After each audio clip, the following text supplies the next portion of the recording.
President.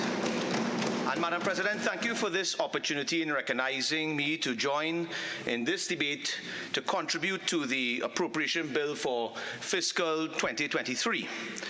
And let me start off firstly, Madam President, by congratulating the Honorable Kamala Persad-Bissessar, the Leader of the Opposition, for her stellar response to what is a wicked budget, Madam President. I wish to also congratulate my colleagues on the Senate bench on my side for all their contributions. And Madam President, after listening to the Minister of Finance and those on the other side who are trying to defend the indefensible here today, let me say unequivocally that this country, through this visionless and insensitive budget, has now been plunged over the edge. They're not standing on the edge, they are over the edge, over into the precipice and crashing to the ground, Madam President. This is a government that comes to a nation in blatant disrespect in replying and responding to the public outcry regarding the measures in this budget. And the disconnect from the suffering of the masses was so palpable that we now hear senior government ministers making statements to citizens that could only be deemed as disrespectful, Madam President. And it is within this context and with a very heavy heart that I respond to this budget here today. And in listening to the members on the government bench in their contributions in this Senate, and in their futile attempt to defend this wicked budget, a wicked anti-people budget, of what was presented here by them today is nothing more, and for the last 2 days, is nothing more than political rhetoric to try to defend themselves. It amounts to political immaturity in their defense. The delivery from the government side displayed complete and utter disconnection with the concerns of citizens in this nation and to the real issues impacting the quality of their lives and their livelihoods. And it is because of this level of hubris, Madam President, that I refuse to rebut them today. I won't give them that level of dignity today. I will not respond to the emperors on that side that wear no clothing, Madam President. I will not respond to them. The response from most sectors, however, and the populace, is that this budget does not bode well for the economy. One popular response that stands out to me, Madam President, is coming from this lady, Diane Haddad, a very well-respected business lady in Tobago. And it is Diane Haddad that said that this was a lousy, a wicked, and an evil budget, Madam President. Madam President, even the now embattled Minister of Local Government and Rural Development, Faris Alwari, on that same TV6 program, and they stormed that program by Fazir Mohammed, he indeed said and confirmed that the budget will cause discomfort for the people. I hope you all heard that.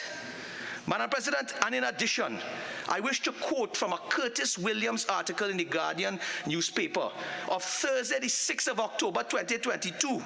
And this was only a couple of days after the budget presentation, Madam President. And I quote, "If there's anything we have learned over the last week and a half of the budget debate, it is how arrogance and hubris can damage any government's messaging and the extent to which the Keith Rowley administration has lost touch with the ordinary citizens and is now in need of someone to follow them around and whisper in their ears, 'You are just a man. You are just a man.' And this is why we say on this bench that this government is respectful, this government is disconnected, and this government has lost touch with the average citizens of Trinidad and Tobago. When citizens are crying out from these draconian measures in the budget, what does the government tell them? Everybody wants everything for nothing. Disrespect to the citizens. When persons have lost their jobs and struggle to afford the basics, what do they tell them? Ride a bicycle, go back to the coal pot. Disrespect, I say. And when ministers come and say to eat macaroni, stop eating macaroni, the cheapest form of food, disrespect to the highest order. And who could forget when our minister came and said it was not his job to make you feel safe? Well, that was high-class disrespect, Madam President. Madam President, we in the UNC will not stand idly by and allow this disrespectful PNM to run roughshod over these citizens. The United National Congress is a people-centered party, and we have respect for the average citizen, the everyday man, which this government has gone against. Madam President, when I woke up in the morning of Wednesday, the 5th of October, and read the Newsday article by Andrew Giannetti on the Minister of Labour, the article was headlined as follows: McClatchy, and I quote, "It's not my job to give you a job." This is the Minister of Labour, you know. So I felt it had to be a misprint, Madam President. The question follows, well then whose job is it to help create jobs? And I put it to him, I will correct him, that it's not his job alone to create jobs, but it's the job of every single member on that government side to create the opportunity and the landscape for jobs to be created. It is your job to do so. And in layman terms, the Minister of Labour basically threw his cabinet under the bus, you know, Madam President, because he went on to say that to create jobs, the government has to do an all-government approach specifically. Government policies need to be there, legislation, the execution of fiscal incentives and plans in education and training, business expansion, direct investment, job placement, productivity, digitization and national security, all of which we know they have failed at, and therefore this minister has indicted them of their failure. And no wonder, Madam President, that the Minister of Labour's own constituency, there was protest this week when the Minister of Labour, who is also the MP who is there, responded to a Guardian newspaper where he said, there's not a whole lot of work going on, you know. An admission of complete failure. So, Madam President, so to set the foundation of my contribution in this budget debate, it is important to assess where we are as an economy. I must state that I listened to the Minister of Finance intently during the presentation of the budget, as well as the subsequent media reports. And the most striking thing that comes out in the Minister of Finance is that he seems to have presented some alternative facts on the state of the economy. And we all know we're not entitled to our own facts. My colleagues present know that when it comes to the state of the economy, the first and most significant measure in assessing economic performance for the year is real GDP, Madam President. So the Minister of Finance presented what was the most ridiculous assertion by stating that the economy in 2022 has reached the highest per capita GDP since independence, of course, citing nominal GDP. But the facts speak differently, Madam President. The fact is that real GDP has declined by $36 billion from 2015, when this government came into power, to 2021. Real GDP fell from $185.69 billion in 2015 down to $149.6 billion by 2021.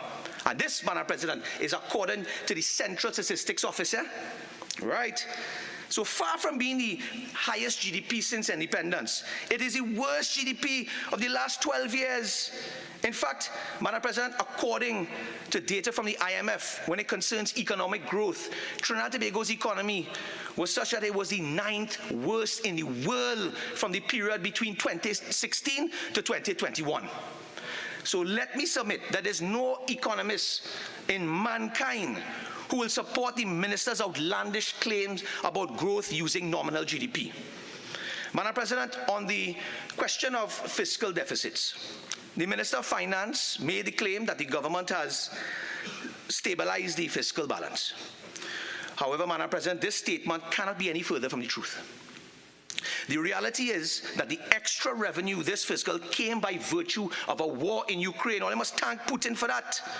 And they still didn't manage to balance the economy, Madam President, balance the budget. The government has accumulated $59 billion in deficits in 7 years in office.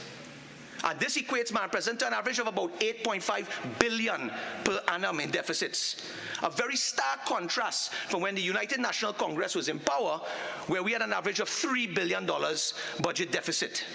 So therefore, the PNM government has actually presided over the highest recorded budget deficit in recent time. I know Senator Hislop spoke about record lows. I'm just explaining to Senator Hislop what the record is. The highest budget deficits since we are an independent nation.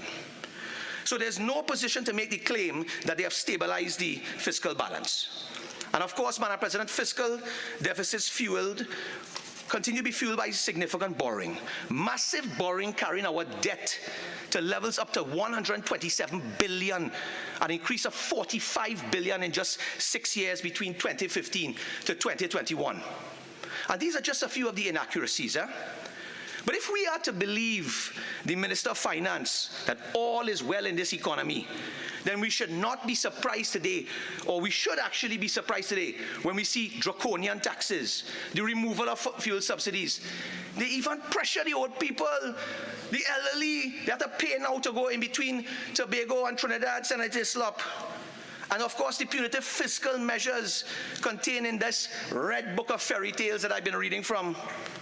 Madam President, you listen to our Minister of Finance speak about revenue, about the $8.3 billion courtesy of war in Ukraine, added revenue, painting the picture that things are okay, even though we've heard from many senators here today that when that war stops, we will see the oil price and the gas price reduce. But why do we see punitive measures today? Why do we see such draconian taxes? But what do we see? We saw a government that instead of putting incentives in place for the middle income and the low income, we see our government bring in property tax as a burden to further inflict pain on the citizens of this country. What the minister tells you, Madam President, what the minister tells you is that in the same budget statement, is that the tax on commercial and industrial properties will not be implemented at this time, but sometime in the future if that time ever comes. But what the government doesn't seem to understand is dotted through the landscape of the 14 regional corporations, towns and villages are commercial and industrial properties that coexist with residential properties. And we know that these commercial and industrial properties contribute towards the wear and tear of the infrastructure, as well as a contribution towards pollution in the environment in these communities. Yet you are only asking the already heavily taxed households to contribute towards development and maintenance, while big industry gets away scot-free. Once again, proving the PNM's ideology that the rich will get richer, while the average citizen suffer under mounted taxes in silence, Madam President. You know, it was a debate earlier this year in a local government reform bill that the government indicated that 100% of the property tax collected from residential properties shall be allocated to the 14 regional corporations in which they exist. And I scoured through the bill, Madam President, when I was nearing completion, and I saw where it states, and I quote, Clause 10 of the bill would seek to amend the Property Tax Act, Chapter 7604. New subsection 3 would provide that the Minister of Finance may, by order, declare if agriculture, industrial, commercial taxes may be collected by the municipal corporation and what percentage may be retained. Now, Madam President, by this legislation, the Minister of Finance, a politician, a member of the executive arm of the state, can decide at his whim and fancy what percentage will be distributed to the corporation in which these entities exist and which portion will go towards the consolidated fund. Madam President, it opens up the door for the possibility, and I make no aspersions on any Minister of Finance, but it opens up the possibility of political victimization. And I say this because any Minister of Finance could now come and decide that corporations that don't fall under the control of his political party may only get 20%, and then corporations that fall under his PNM party may get 80%, Madam President. And then, of course, I just want to correct for the record, Senator Abraham he's a well-respected medical professional. But unfortunately, he may be following some misleading comments from his colleagues when it comes to property tax. Because, Madam President, the basic scrutiny of the estimates of revenue will show that the property tax is only anticipated to generate $50 million in fiscal year 2023, and not the $300 million, as the goodly senator mentioned. Madam President, this $50 million will amount to roughly about 3% of the local government budget and that the body spend.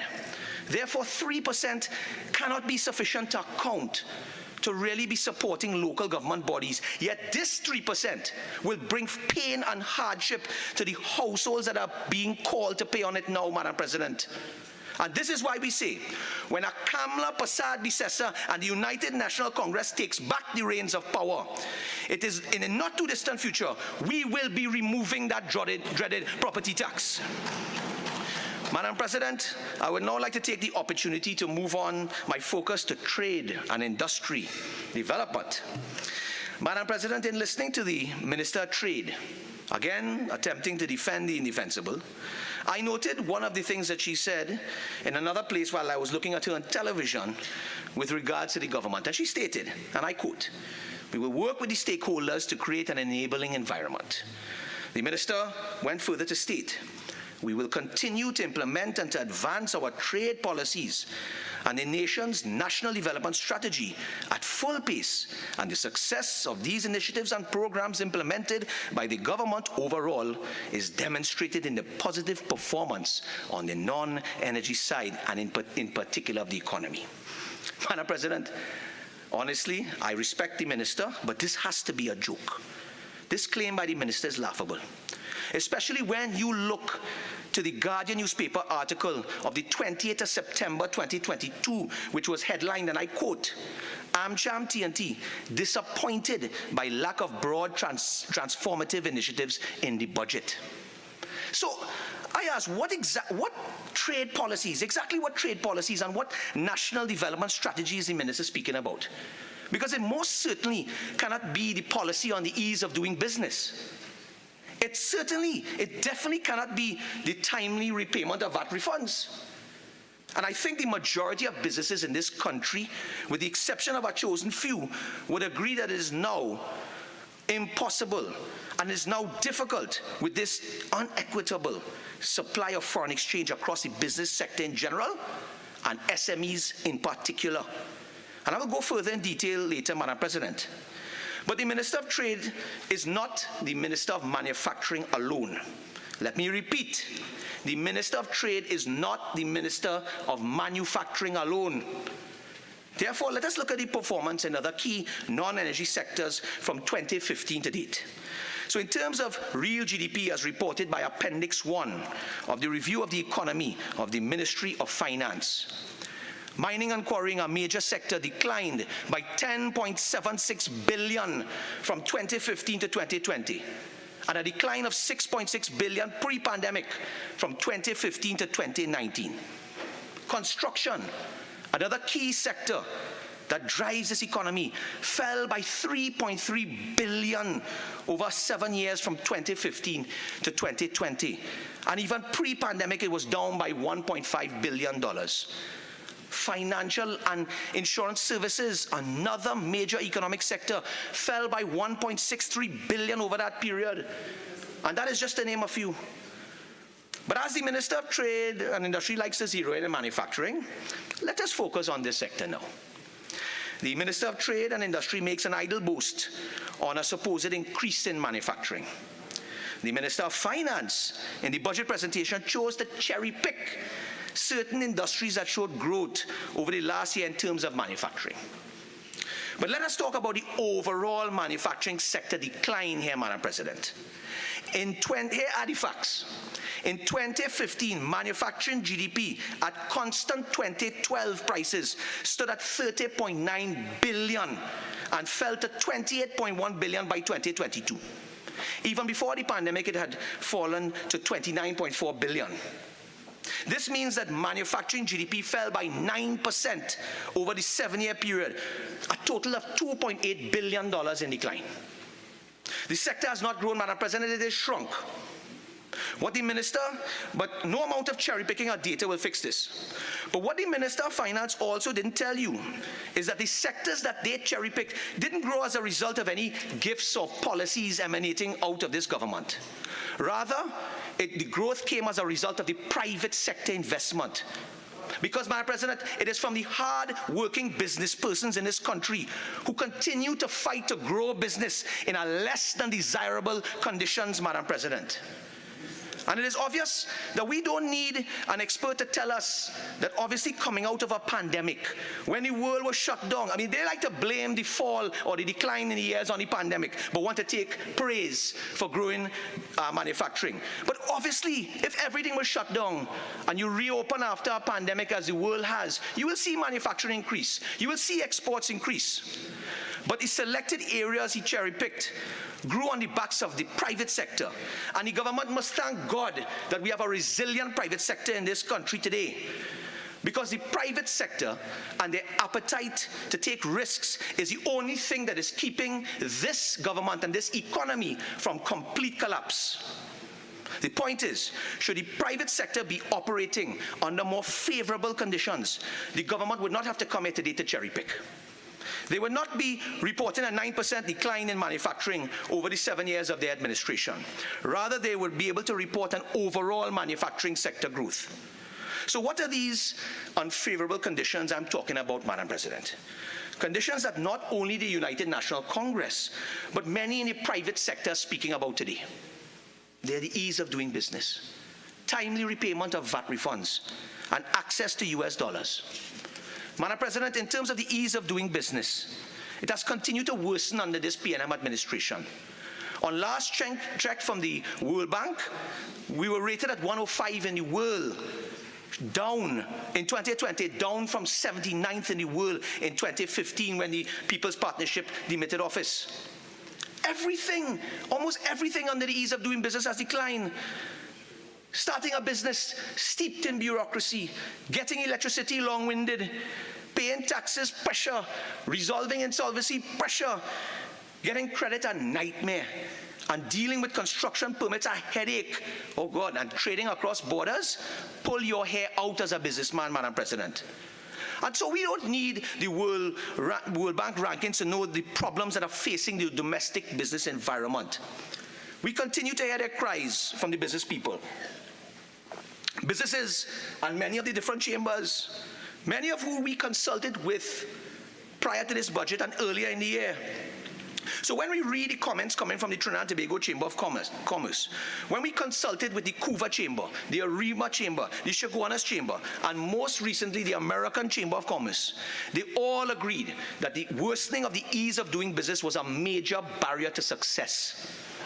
In fact, Madam President, one of the major issues singled out by AmCham and other chambers is the port and the unnecessary delays causing businesses to incur charges such as demurrage and rent. These contribute, Madam President, to out-of-stock situations that fuel loss of profit to the manufacturers and importers. But most of all, Madam President, it further drives up the price of food, building materials, clothing, and other basic necessities. And this inflicts further pain on an already frustrated citizenry, Madam President. Madam President, another major issue in the ease of doing business was the unavailability of foreign exchange. With the exception of the Exim Bank initiative, meant to benefit a small number of exporters and a select group of importers, the government has done little or nothing to mitigate against the difficulty, and in most cases, the impossible task of assessing foreign exchange by the private sector in this country. But particularly, Madam President, the small and medium businesses in this economy struggling. This major factor, along with the government's mismanagement of the economy, has contributed to the estimated by the Confederation of Regional Business Chambers that more than 6,000 SMEs shut their doors last year, and with thousands more holding on for their life. And by extension, this has contributed to the more than 112,000 persons that are no longer contributing to the NIS. But every business owner in this country can attest to it being a nightmare to access foreign exchange to survive, Madam President. And I, as a businessman, have to open accounts with 5 different banking institutions just to get a supply of foreign exchange. Even that is inefficient, Madam President. There are many businesses that have to resort to buying foreign exchange on the black market at exorbitant prices. And this further raises the cost of food and clothing and basic necessities. And let me remind you that this also places persons at the risk of breaking the law. As we know, it is illegal to purchase foreign exchange from an unauthorized dealer. And as such, I put it to this House that the majority of business persons in this country are breaking the law just to get Forex to survive. Madam President, the government boasts about foreign exchange through the Exim Bank. And in this year, in the minister's speech, the minister made a submission about Exim Bank, where he stated some 136 manufacturers with 114 or 84% of these manufacturers fall within the SMEs. But what he didn't tell us is how much or what percentage of the $395 million was given to these SMEs. And it takes me back earlier this year to a private members' debate in March in the Senate, where the minister had presented these numbers, spoke about 82% getting access from the Exim Bank. But when he read out the details of the distribution of US, we found that only 28.7% actually got to the small businesses, Madam President. So the big boys getting the lion's share. So, Madam President, so we understand what is going on here. There's not an equitable, SMEs do not have an equitable supply of foreign exchange in this country. And then, Madam President, VAT refunds now remain a major problem for the private sector. And this is despite the protestations and the self-praise of this government about some $4 billion that they've paid in VAT refunds. How much is still owing, Madam President? Is it 3 billion? Is it 4? Is it 2? But on September the 22nd, 2022, the day after the Minister of Finance read the budget, none other than Arthur Lockjack complained bitterly about VAT refunds owed to his company. And the article was headlined, Madam President, that, and I quote, Lockjack slams government for slow VAT refund payout. Lockjack stated, and I quote, "We are paying VAT and we need to get those refunds back because basically we cost our export prices without VAT, but we pay the VAT." And of course, Lockjack further went on to state that this was a tremendous blow on the cash flow of manufacturers. And then, Madam President, he said, "I think in my group alone, the government has over tens of millions of dollars in VAT refunds, long time outstanding." And of course, speaking on the fiscal measures in the budget targeting manufacturers, Lockjack finally said, "You cannot incentivize us to get into exports and then penalize us with VAT." That is what came from a respected businessman and a business icon in this country, Mr. Lockjack. And as a potential solution, AmCham is recommending a net back or a net off, but I don't know if the government is prepared to listen to that. Bottom line, the government must pay back the VAT refunds on a timely basis. This money does not belong to the government. It belongs to the business owners. You are hurting the business owners' liquidity, preventing them from expanding. And in the end, what does this appear? It appears as though this government is using VAT refunds as an interest-free loan to the government, not even paying interest back to the business people when you're holding back their VAT. But when the UNC government returns to office, we will ensure a timely repayment of VAT refunds, Madam President. So, Madam President, everything that the Minister of Trade and the Minister of Finance mentioned is otherwise in the budget debate is pie in the sky. If you cannot fix the ease of doing business, if you cannot find the VAT refunds to pay back the manufacturers their money, and if you cannot ensure an equitable distribution of foreign exchange to the small and medium players so that they can survive and eventually come like the big boys too, come on, then every measure in this budget is of no consequence and will provide little support to the businesses in trade, and particularly SMEs. Madam President, I move on now to agriculture. And agriculture under this government has been an absolute and colossal failure. One only has to look at the performance since they came into office to see a tale of abandonment of this sector. In 2015, and I hope all three ministers of agriculture are listening, in 2015, agriculture GDP stood at $1.47 billion. Agriculture GDP in comparison to 2015 fell by $530 million by 2021. representing a decline by 36% from 2015 to 2021.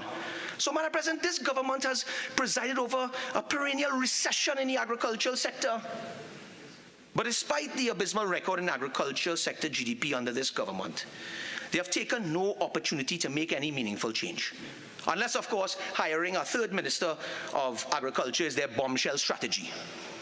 But the 3-year public sector investment program between 2013 and 2025 booklet, the government included with the budget documents, it shows it's anemic on the sector. So when we look at what is in store for the next 3 years, we see just one page and a paragraph on agricultural sector output in the write-up, as well as some pittance projects in the appendix that do not amount to even $8 million for agriculture in the current fiscal period. Let me give you a few. $1 million for the rehabilitation of cocoa industry. Is that for real? 800,000 niche products, hill rice, honey, forestry, and diversification. $1 million for local food production for strategic crops. 800,000 for farm to agro processing, and 1 million for artificial intelligence. That is shame, Madam President. These are poor allocations, and I cry out shame on this. Madam President, the combination of all 3 ministers' salary here today is more per year than any one of these allocations, Madam President. But under the last 3 years of the UNC government, we spent no less than $1.3 billion a year in agriculture. But when the government, this PNM government came to office, want to be shocked to see how the PNM slashed and burned $500 million from the agriculture budget, only giving them $831 million in 2016. They then cut it further to $766 million by 2017. And by 2018, they went to the lowest it has ever been in recent memory, down to $545 million, Madam President. And it was in the fiscal 2021 that the government came with what would be the biggest mama guy, which is this so-called $500 million to support the sector that never materialized in what was called the fiscal incentive program for farmers.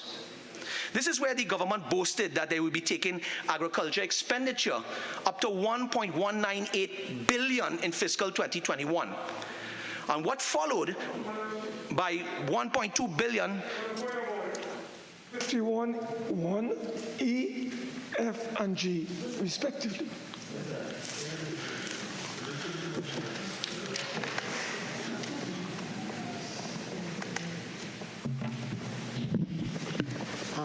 Members, Senator Mark is having a little difficulty in hearing Senator Lyder. I remind you that we are supposed to be silent when contributions are being made. Senator Lyder, continue. Thank you, Madam President. This was again followed by $1.2 billion in 2022, and this year $1.33 billion. This is a mama guy embedded in this figure, which is this fiscal incentive that never reached the farmers. In the first year since returning to office in fiscal 2021, instead of the $500 million, you know what they spent, Madam President? They spent a paltry $14.97 million. This is not mama guy, Madam President. This is deception. I don't know what else to say. Then in fiscal 2022, they reduced the $500 million, though it was not even spent. They reduced it to $300 million. Then we look at the revised estimate in fiscal 2022, and we see a further reduction to $225 million. And so the question is, where was this $225 million spent? Because we have not seen more agricultural access roads being built. We have not seen packing houses constructed across the country. We certainly have not seen agricultural sector GDP grow. In fact, as I outlined, Madam President, it declined by 36% in real terms from 2015 to 2021. So tell us the details of this $225 million spent. There are 3 ministers here. We want to hear from them. But what we did hear is from Minister Singh go on a sort of a rant about, I gave $100,000 to Chaguanas, and $100,000 to Kuva, and $100,000 to Diego Martin. Well, I have a rant too for Minister Singh. There is paredia larceny in Sandy Grande. There is paredia larceny in Mayaro. Paredia larceny in Princestown. No access roads in Couva. No access roads in Chin Chin. It's flooding in Chaguanas, flooding in Karani, flooding in Barrackpore, flooding in Chagaramas, and flooding in Goodwood Park, Madam President. And why do I say flooding in Goodwood Park? That might confuse some of the members on that side, because that is where the #1 farmer lives. And he's been farming a set of goats in cabinet, Madam President. And Madam President, let me clarify that. It's an acronym. I don't mean the animal goat, Madam President. It's an acronym. Senator Lyder. Yes. Please, you will try and rein yourself in a little bit. And if I could tell you, you have 5 more minutes. And let me put it to you, Madam President. It's not, I understand where you're going. It's not. Don't put anything to me, Yes, Senator Lyder. You just move on, but move on and say, yourself, okay? Let me move on and say the acronym greatest failures of all time in cabinet. G, the F is silent, right? O-A-T, the greatest failures of all time. The F silent there, but the F not silent outside. Madam President. Senator Lyder, please, I would ask you to please raise the level in a dignified manner, okay? Madam President. But before I close, Madam President, I listened with great anticipation and intently to the new Minister of State in Agriculture, Minister De Freitas. And I must say, Madam President, I was deeply disappointed. I really had high expectations. I felt that this minister would have been the game changer, seeing that the 2 ministers before didn't work. And I was disappointed because for almost 25 minutes of the minister's 40-minute debate on agriculture was spent on political rhetoric and the balance with very little content. So in fact, I was surprised that the junior minister, Avinash Singh, outshined him. He outshined him that day. Minister Singh actually made a full presentation on agriculture. So I would like to give congratulations. Congratulations to those who wrote the minister's speech, to Minister Singh's speech. Congratulations for those who wrote that speech. Madam President, and then of course, I listened to the Minister of Agriculture, the Honorable Kazim Hussain, and I heard everything my colleague and friend said. The minister said that after the budget, he intends to hit the road and meet with the stakeholders, the farmers. The minister said we will listen more and talk less. And while I can't blame my good friend, the Minister of Agriculture, for the absolute failure that agriculture is today, because he's just come, I must give him a chance. But I want to say to my friend, the Honorable Minister, that we in United National Congress, previous to this budget and for the last 7 years, have been consulting with the farmers. And while this government has been in power, and most recently before the budget, and I want to prepare the minister for what the farmers are going to tell him.